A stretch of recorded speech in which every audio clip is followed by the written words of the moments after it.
आपके बीच में एक नया एक टॉपिक के ऊपर बात करने के लिए, डिस्कस करने के लिए। और आज हम लोग जिस चीज़ के ऊपर, जिस शख्स के ऊपर हम लोग बात करेंगे वो एक लेजेंड है। और वो एक लेजेंड है, not only a legend, he is a famous painter also, philosopher also. और भी बहुत सारे उनके गुण हैं जो कि हम लोग को भी समझ में नहीं आता है। एक इंसान अपने एक लाइफ टाइम में इतना सारा नॉलेज वो एक साथ रख सकता है। सो वो शख्स जो है उनका नाम है लियोनार्डो दा विंची। आपको सब लोग को पता होगा ये कौन है। फेमस आर्टिस्ट है, नॉट ओनली आर्टिस्ट, हम लोग को ज़्यादातर ये पता है कि she is a very nice painter, famous painter. इसके अलावा हर एक चीज़ में, फिलोसॉफी में हो, आपके हिस्ट्री में हो, आपके बहुत सारे साइंस के बहुत सारे टॉपिक्स के ऊपर उनके बहुत अच्छी तरीके से नॉलेज है। इवन मेडिकल साइंस के ऊपर भी उनका बहुत सारा इंटरेस्ट था, उसके ऊपर भी उन्होंने बहुत सारे स्टडीज़ किए थे। आपको सभी पता होगा कि लियोनार्डो दा विंची एक नॉर्मल लाइफ लीड नहीं कर पाए। उनके पिताजी के साथ उनके माताजी का जब शादी नहीं हुआ था, वो नाजायज़ एक औलाद थे। और उसके लिए क्या होता है कि उस टाइम ऐसा रूल्स रेगुलेशन हुआ करता था जहाँ पे अगर फादर नहीं रहते हैं, लीगल फादर अगर नहीं रहते हैं, तो वो नॉर्मल लाइफस्टाइल, नॉर्मल एजुकेशन नहीं ले सकता है। सो वो अलग ही किस्म से अपना लाइफ को स्टार्ट किया था और वो लेजेंड बन गए। आज हम लोग उनके ऊपर बात करेंगे, उनके 5 टॉपिक्स के ऊपर, मिरेकल टॉपिक्स के ऊपर बात करेंगे। नॉट ओनली 5, ये 6 टॉपिक्स है। ये 6 टॉपिक्स के ऊपर हम लोग बात करेंगे, जो टॉपिक्स अगर हम लोग फॉलो कर ले तो हम लोग अपने लाइफ को सक्सेसफुल बना सकते हैं। तो आइए हम लोग आज उनको याद करते हुए उनके जो फिलोसॉफीज है, उनके जो प्रिंसिपल्स है, वो फॉलो करते हैं, उनके ऊपर डिस्कस करते हैं। मैं आज का ये टॉपिक, आज का ये सेशन मैं शुरू करना चाहूँगा एक क्वेश्चन से, एक सवाल से। वो सवाल है, आपको पता है मोनालिसा का पिक्चर किसके बलबूते पे बनाया गया है और वो मोनालिसा है कौन? डॉक्टर स्कॉट ये इन्वेंट किए थे। इसमें बहुत सारे विचार है, बहुत सारे इन्वेंशन है, बहुत सारे मत है, लेकिन डॉक्टर स्कॉट ने ये बताए थे कि मोनालिसा है अपनी तस्वीर है, खुद के तस्वीर। लियोनार्डो ने अपना खुद के तस्वीर को उतारा था स्क्रीन पे। बहुत सारे लोग ऐसा कहते हैं, बहुत सारे साइंटिस्ट ये भी कहते हैं कि लियोनार्डो के लाइफ में जितने सारे औरतें आई, जितने सारे वो औरत के साथ अपने रिलेशनशिप बनाए, या उनके साथ अच्छे से बात किए, या उनके साथ अपने लाइफस्टाइल को आगे लेके गए, सो वो लोग, वो सब वुमेन्स जो सब है, उनके सब एक साथ मिला के ऐसा एक पिक्चर उन्होंने बनाए थे जो ये मोनालिसा है। अगर आप गौर से देखिएगा, इनका जो स्माइल है, ये बहुत इसके पीछे सीक्रेट्स है। लेकिन यहाँ पे एक चीज़ मैं आपको शेयर करना चाहूँगा। आप अगर गौर करिएगा, गूगल से सर्च करिएगा, तो ये देखिएगा मोनालिसा का पिक्चर अगर बारीकी से आप देखिएगा तो देखिएगा उनका लेफ्ट आईज के कॉर्नर में एक ब्लैक स्पॉट है। मतलब एक आ, आ, सामने कोई है, उसका कुछ साया उसके ऊपर पड़ा है, और उसका फोरहेड को वहाँ पे भी एक साया है। ये थोड़ा गौर फरमाइएगा। इसके पीछे भी बहुत सारा सीक्रेट्स है, राज है, अभी तक इसको कोई एक्सप्लोर नहीं कर पाए। सो आइए हम लोग बात करते हैं। अगर ये इसको लेके हम लोग बात करते ही रहेंगे तो पूरे, मतलब हम लोग 2-3 घंटे बात कर सकते हैं मोनालिसा का पिक्चर के ऊपर। लेकिन आज का टॉपिक्स कुछ अलग है, सो हम लोग उस टॉपिक के ऊपर कंसंट्रेट करते हैं और उसके बारे में हम लोग बातचीत करते हैं। So let's start.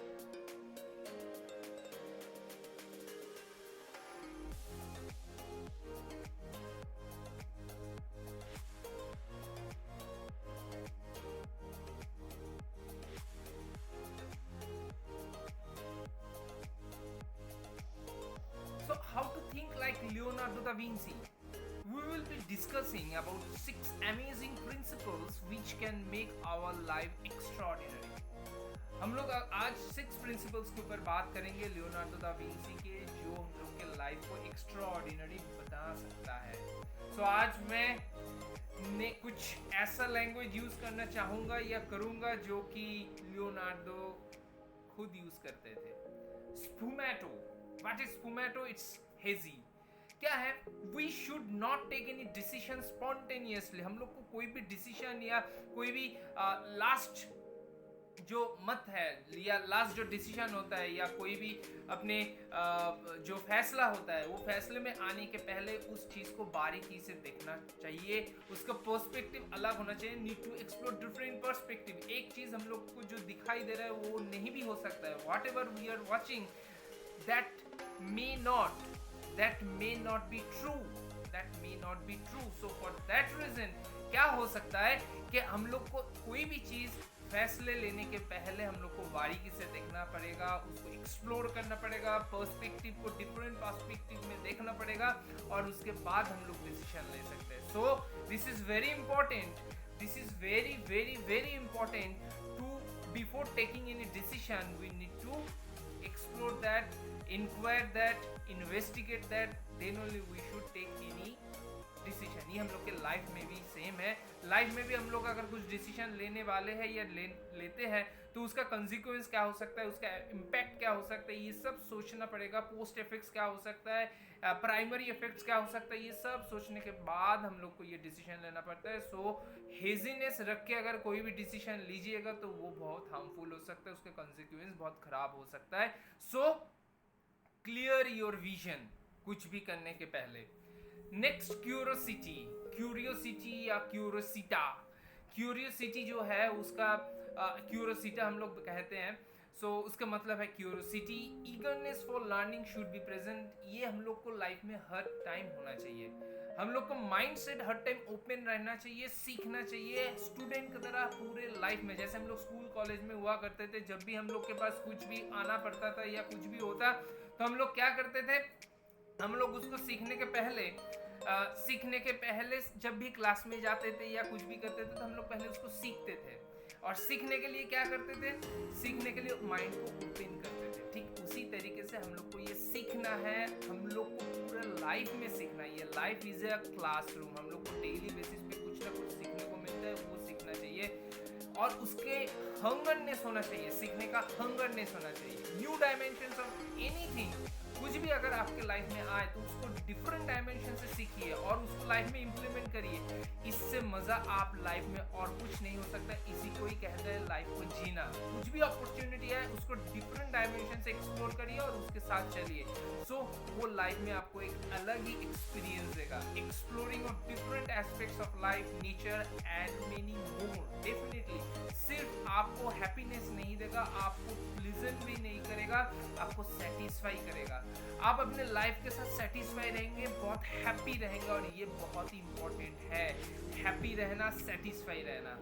Next, dimostrazione means unripe results. हम लोग बहुत जल्दबाजी में रहते हैं। कुछ भी अगर काम करते हैं तो उसके साथ साथ हम लोग को तुरंत रिजल्ट चाहिए। अभी मैं जैसा कि मैं फाइनेंशियल इंडस्ट्री से अगर मैं जोड़ता हूँ तो क्या है कि अभी मैं इन्वेस्टमेंट किया, मुझे कल ही उसका रिटर्न चाहिए, ऐसा तो हो नहीं सकता ना।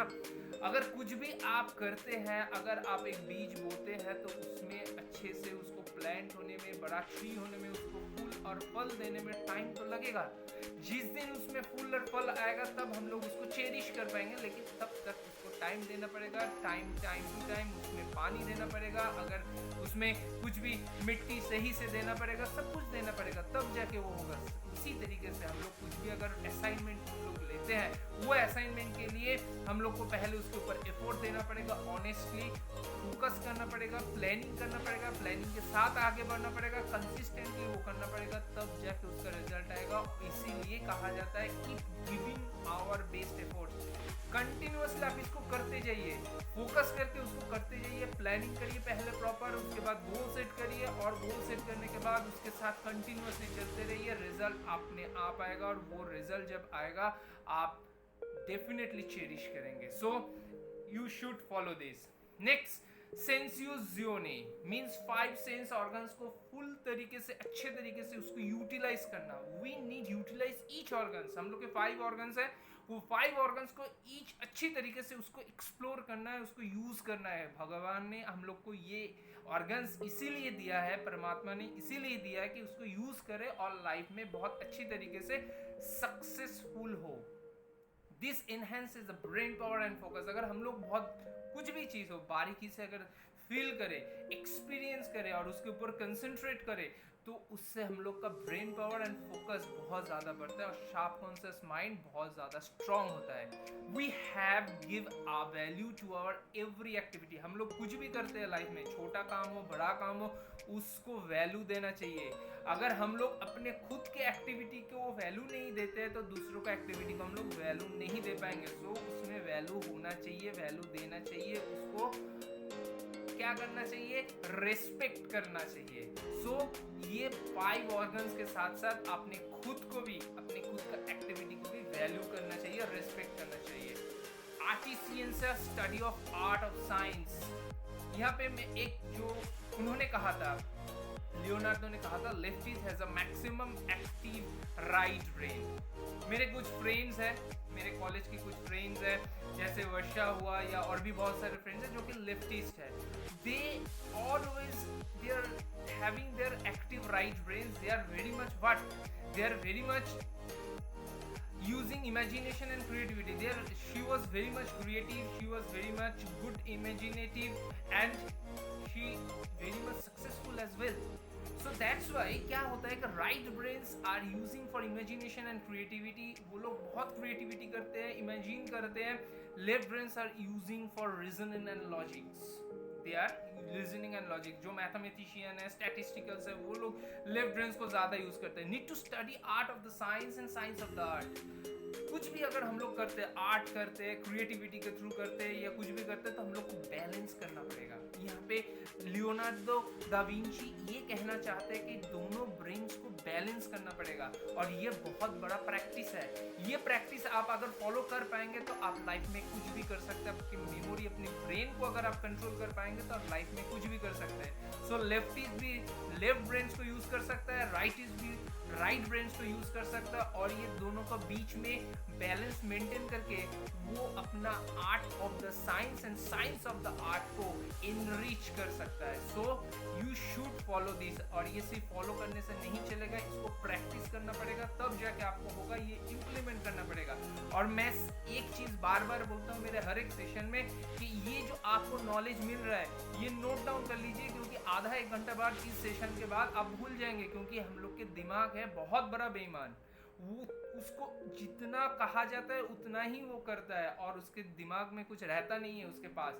सो आप सब कुछ डायरी में नोट डाउन कर लीजिए, सो दैट आपको दिमाग में रहे, जहन में रहे। स्क्रीनशॉट लेके कोई फायदा नहीं होगा, क्योंकि स्क्रीनशॉट लेने से वो मोबाइल पे ही रह जाएगा, आप यूटिलाइज नहीं कर पाएंगे। साथ ही साथ इसको और भी शेयर करिए दूसरों से, ये उसके लाइफ को भी चेंज कर सकता है। सो आप पहले इसको इम्प्लीमेंट करिए, प्रैक्टिस करिए, इसको फॉलो करिए और उसके साथ साथ शेयर भी करिए।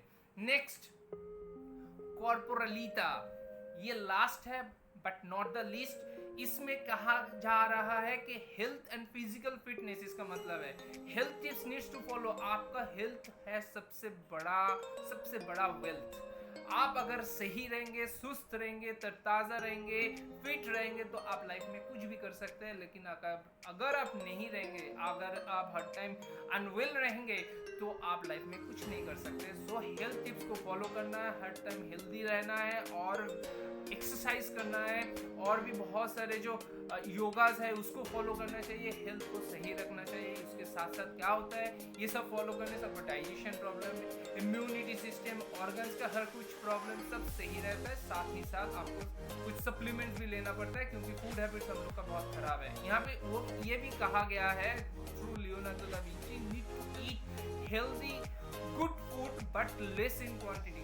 अच्छा हेल्दी फूड लेना चाहिए लेकिन क्वांटिटी कम होना चाहिए। हेल्दी फूड बहुत अच्छा है, वो हम लोग के सेहत के लिए बहुत ही अच्छा है, लेकिन क्वांटिटी कम होना चाहिए। तो ये सब जो मैं 6 पॉइंट्स आपको मैं बताया, ये 6 पॉइंट्स बहुत ही इम्पोर्टेंट है, और ये 6 पॉइंट्स अगर आप फॉलो करेंगे तो आप अपने लाइफ में बहुत कुछ अचीव कर सकते हैं, बहुत कुछ आप इम्प्रेस कर सकते हैं। सो ये बहुत ही महत्वपूर्ण है, इसको ज़रूर फॉलो करिए। और ये फॉलो करने से क्या होगा, आप अपने लाइफ में बहुत कुछ चेंजेस ला सकते हैं। और ये सब चीज़ मैंने जो आपसे शेयर किया, ये दिखने में जितना इजी है, ये इस्तेमाल या इम्प्लीमेंट करने में उतना ही कठिन है। बहुत सब कुछ जो है, जो भी अच्छा चीज़ है, अच्छा हैबिट्स है, वो दिखने में तो अच्छा लगता है, लेकिन उसमें एक्शन इम्प्लीमेंट करने में बहुत कठिनाई का सामना करना पड़ता है। सो उसको फॉलो करने के लिए आपको प्रैक्टिस करना पड़ेगा। Practice, practice and practice. ये प्रैक्टिस करने से ही आपको ये सब हासिल हो सकता है। और मैं दोबारा फिर से ये कह रहा हूँ कि सिर्फ आप इस नॉलेज को अपने पास मत रखिए, आगे भी शेयर कर दीजिए, नोट डाउन करिए हर एक चीज़। अगले बार मैं फिर आऊँगा। अगर आपको और भी कुछ जानना है, कुछ भी नया टॉपिक के ऊपर बात करना है, तो ज़रूर मुझे इंस्टाग्राम में, मेरा इंस्टाग्राम आईडी और व्हाट्सएप नंबर यहाँ पे दिया हुआ है, उसमें मुझे कांटेक्ट करिए, मुझको सजेशन दीजिए और आगे मैं कौन सा टॉपिक के ऊपर आपसे डिस्कस करूँ, तो उस हिसाब से हम लोग डिस्कस करेंगे। तो आज के लिए इतना ही। होप मैं करता हूँ कि बहुत ही बेनिफिशियल हुआ आपके लिए। फिर मिलेंगे नया कुछ टॉपिक के साथ जो कि आपको ब्रेन को फिर से चर्न करे और फिर से उस दिमाग को काम में लगाने के लिए कुछ स्टिम्यूली भी दे। ओके, आज के लिए इतना ही। बाय।